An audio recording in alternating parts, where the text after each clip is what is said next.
Zara was late getting home from work on Wednesday evening, causing concern for her husband, Thomas. Anticipating dinner together, Thomas waited until 7 p.m., but with no sign of Zara, he decided to eat reheated leftovers. Growing increasingly worried, Thomas attempted to reach her through calls and texts on her cell phone, but received no response. His efforts to contact her office were futile as it had already closed, redirecting his calls to the after-hours answering service. Zara's unexpected behavior contradicted her usual punctuality and communication, leaving Thomas uneasy. In the past, she had always informed him if she was running late and promptly responded to calls or messages. This behavior was unlike Zara, who typically informed Thomas if she would be late and always responded promptly to calls or messages.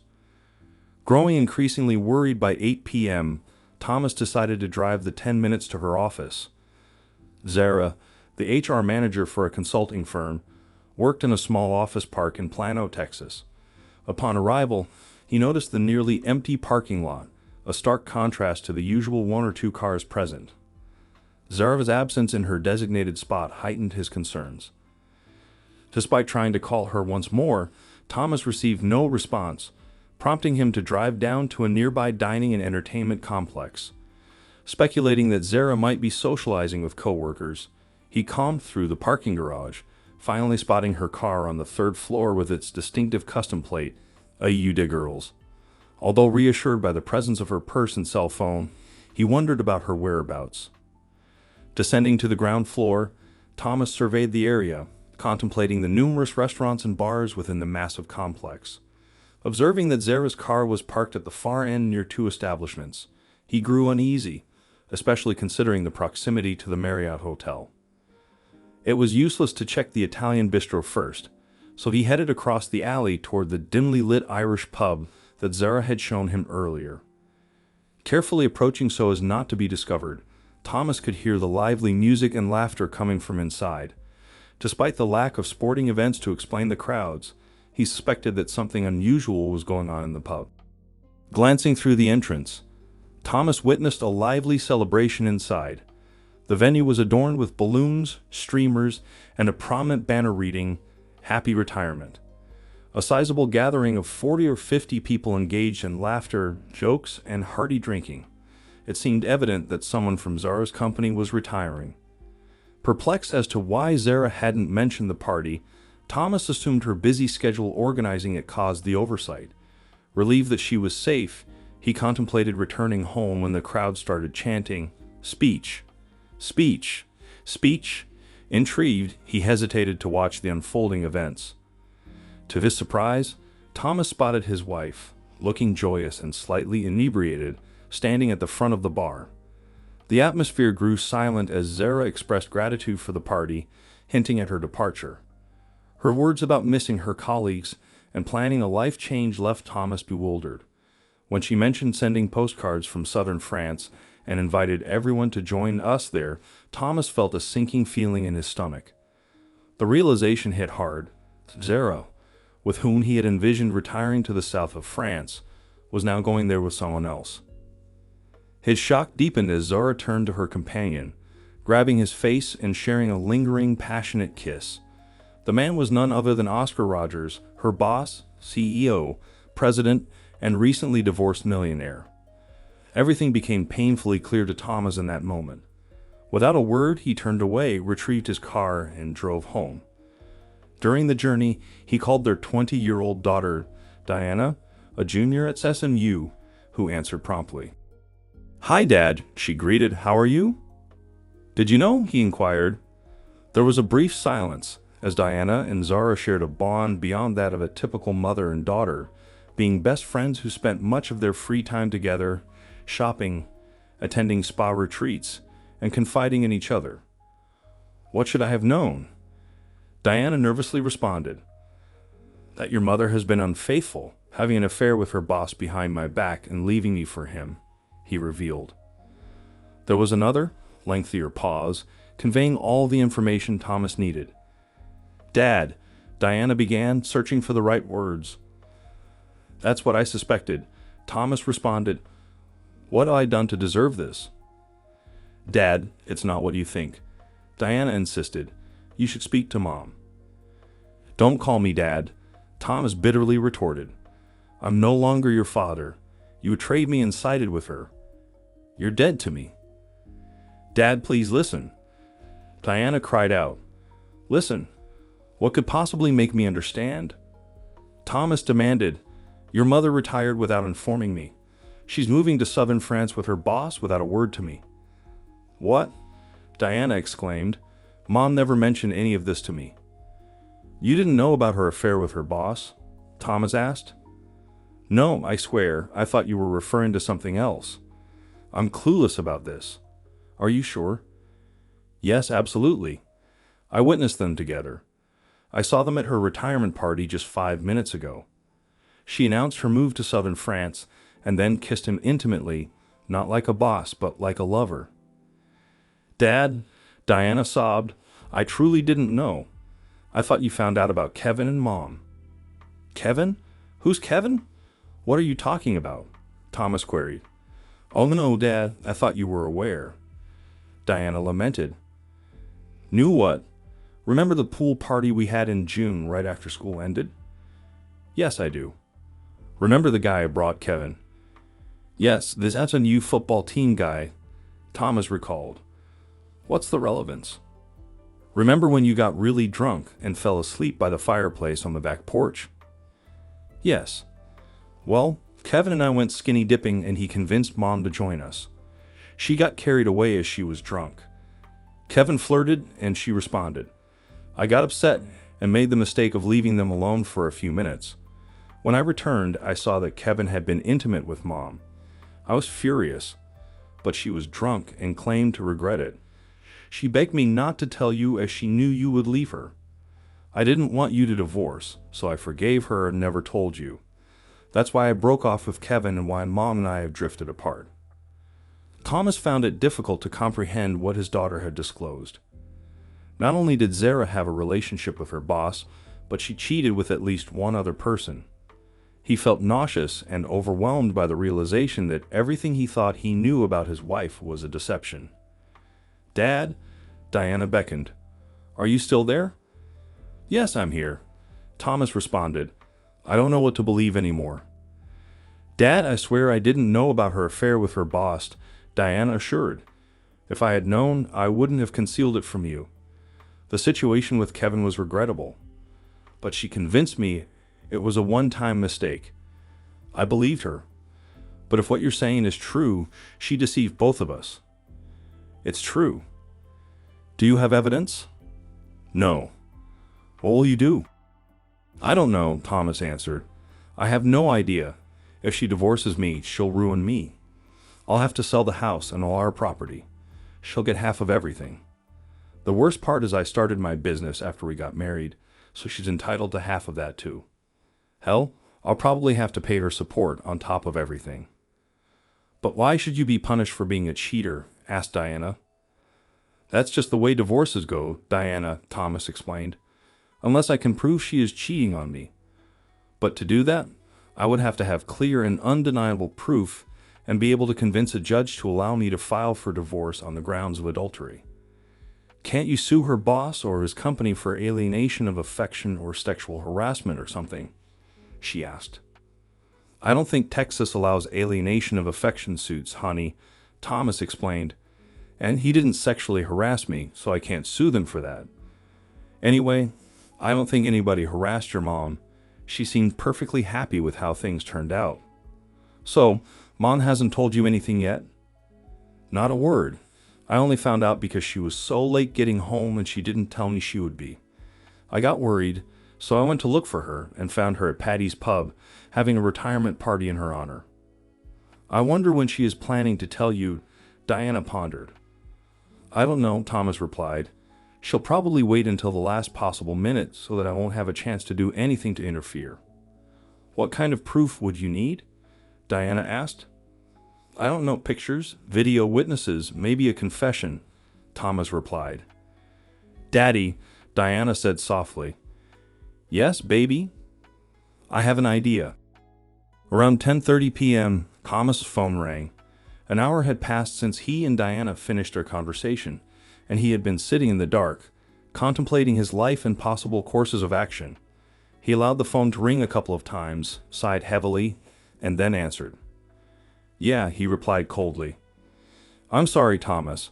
His wife Zara slurred drunkenly. "I got your messages. I thought I told you about the party tonight. I've been so busy setting it up, I guess I forgot." "Party?" Thomas asked, feigning ignorance. "I wasn't sure if you were alive or in a ditch somewhere." "Oh, baby, I'm sorry," Zara replied. "Were you that worried?" How can she call me baby and act so innocent? Thomas wondered. "Well, you always call or text if you're going to be late," he explained. "So, yeah, I was worried. I called and called, but you didn't answer." "Why not?" "My battery died," Zara rationalized, "and I guess I was having so much fun that I didn't notice. I thought you knew I was okay, so I didn't worry about letting you know. I only noticed the phone was dead when the party ended and I was getting ready to leave. I had to put it on the charger to see your messages." Thomas noticed the absence of background noise and suspected she wasn't at the bar anymore. "So, where are you now?" he asked. Well, don't be mad, but I think I drank too much to drive home safely," she answered nervously. "So, some of us got rooms at the Marriott and are going to stay here. Everyone wants to party more at the bar and then crash after." "That's ridiculous," Thomas retorted. "Take an Uber, leave the car. We can pick it up tomorrow. We live 10 minutes away. There's no need to stay in a hotel." "Sorry, honey," she replied. "I already checked in. You know Camilla, who works with me? She didn't want to stay alone, so I'm sharing a room with her." Thomas was upset because he suspected she wouldn't be spending the night with Camilla. He also doubted she'd be getting much sleep. "I'll come get you," he fired back. "Get me?" No, Zara replied. "There's no need. I'll just stay here." "Okay then," Thomas gave up. "What room are you in?" "What? What room are you in?" "Why?" "I'm going to join you," he said. "I'll bring you something to sleep in and a change of clothes for tomorrow." "You can't," she blurted out. "Why not?" Because I'm sharing the room with Camilla," she explained. "You can't sleep here with her in the room. She'd be too uncomfortable." "Then let her have the room to herself, and you come home with me." I promised her I'd stay. "Okay, then tell me the room number, and I'll bring you the change of clothes," Thomas said. "You don't need to go to all that trouble, honey," Zara argued. "I'll just wear what I have on 2 days in a row. It'll be all right." "Yeah, right," Thomas replied smugly. "I get the distinct feeling you don't want me there. Are you hiding something from me?" "Don't be silly, of course not," she responded with a hint of nervousness in her voice. "Look, for the first time in our marriage you attend a work party without informing me, don't answer your phone for hours, and then insist on staying in a hotel 10 minutes from me while denying me the chance to visit. This is not normal behavior, and certainly not the conduct of a happily married woman. What's going on, Zara?" "Nothing's going on," she answered tersely, offering no further explanation. Thomas waited, anticipating more, but when Zara remained silent, he pressed her further. "Are you cheating on me?" he asked, already convinced of the answer. "Don't be ridiculous," Zara retorted. "You think I'm having an affair with Camilla?" "No, not with Camilla," Thomas corrected her, "but maybe with someone else. I mean, how do I know you're really sharing the room with her anyway? It could be anyone, some guy you picked up at the bar. Hell, it could be your boss for all I know." "That's not even funny, Thomas," Zara replied, sounding insulted. "I'm going to hang up now." "You're hiding something," Thomas declared before she could hang up. "I'm not hiding anything." Zara snapped back. "I called to tell you what's going on. I told you everything. I'm not hiding a damn thing." "Really? Because you still haven't told me your room number. Why not? Afraid I'll show up and intrude on your little lover's rendezvous?" "I said I'm sorry for not telling you about the party. I apologize for not answering the phone. I couldn't help it, Thomas. Sometimes shit happens. Ach, get over it. I'm not cheating on you. One time I forget to tell you where I am, and you freak out. Do you trust me that little?" Do you think our marriage means nothing to me? You're trying to deflect this onto me, Zara, Thomas told her. It isn't working. I didn't do anything wrong. You did. Don't act like a martyr. See, Zara exploded. This is exactly the kind of stuff that drives me nuts. You're so controlling and paranoid that you're smothering me. Smothering me, Gannett. I can't take it anymore. I need some time for myself. You know, the one thing I've always told you I wouldn't tolerate in our marriage is cheating, Thomas stated directly. I know. You've told me 1,000 times. It's just a stupid party.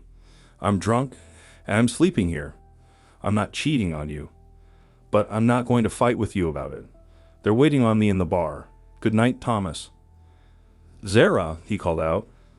But she hung up. Damn cheater. Thomas stared at his phone, glowing in the darkness until the screen went blank, extinguishing the only source of light. Zara carefully placed the phone on the dresser in her hotel room, ensuring it was still connected to the charger. Her hands trembled. She had just outright lied to her husband, and the rush of adrenaline lingered in her system. I messed up, Zara thought. I should have mentioned the party and played it off. Now he suspects me of cheating. Damn it. She wasn't ready to disclose the truth to Thomas. With her salary continuing for another 30 days, she had at least that long before he would notice the depletion in their joint checking account. Her plans were set and in motion, and she didn't want anything jeopardizing them. If Thomas caught on too soon, he could create complications. She needed to keep him in the dark until the last possible moment. Is it worth it? Is the risk worth taking? With a heavy sigh, Zara unplugged her phone and addressed the person behind her. I'm heading home. My husband is freaking out, and I don't want him getting all worked up. I'm sorry. Grabbing her purse, she swiftly left the hotel room before changing her mind. She was less intoxicated now than an hour earlier and decided to retrieve her car and drive home. 15 minutes later, she arrived home, only to find the garage empty. Where is Thomas? Zara wondered. She dialed his phone, and he answered promptly. What do you want? Thomas asked. Where are you? Zara inquired immediately. Why do you care? Of course I care. I realized you were right, and I came home. Where are you? Pulling into the driveway, he explained. I went to find you, but your car was gone. He chose not to reveal how he knew where it was, so I came back home. You just beat me here. The garage door opened, and he parked his truck inside. Zara stood waiting for him, hands on her hips when he walked into the kitchen. He raised his hands, attempting to fend off the impending argument. Look, it's late, was all he managed to say before she threw herself at him, kissing and hugging him. He tried not to respond, but his love for Zara was overwhelming, and he couldn't resist. Despite being angry, a part of him wanted to show her he was there for her. It was a primal instinct, a caveman's urge. Instead of the anticipated scolding, he lifted her and carried her into the bedroom. He wanted her to remember this night, hoping she'd recall how much she loved him. Diana reached out on Friday to solidify her plan with Thomas, convinced that she could coax her mother into confessing the truth. Her strategy involved recording the conversation and presenting it to her father as evidence, along with her own testimony against her mother. The plan was to spend a spa day with Zara on Saturday and then deliver the evidence to her dad that night. Saturday arrived, and Thomas anxiously waited for the spa visit to conclude, anticipating his daughter's report. The day before, he had consulted a divorce attorney, and the news wasn't as dire as he expected. While his business would remain unaffected, he would have to share profits with Zara for a year or two. No alimony was required since she had her own funds. The division of other assets would be equal, and Thomas had come to terms with it. As Zara had put it, shit happens. Thomas sat contemplating his future when the door opened, revealing a surprising sight. Zara and Diana walking in together, both looking distressed. What's going on? Thomas asked. Zara walked directly to him, took his hand, and sat down next to him with tears in her eyes. I'm so sorry, Thomas, she said with a quivering voice. I've been keeping secrets from you, and I need to tell you the truth.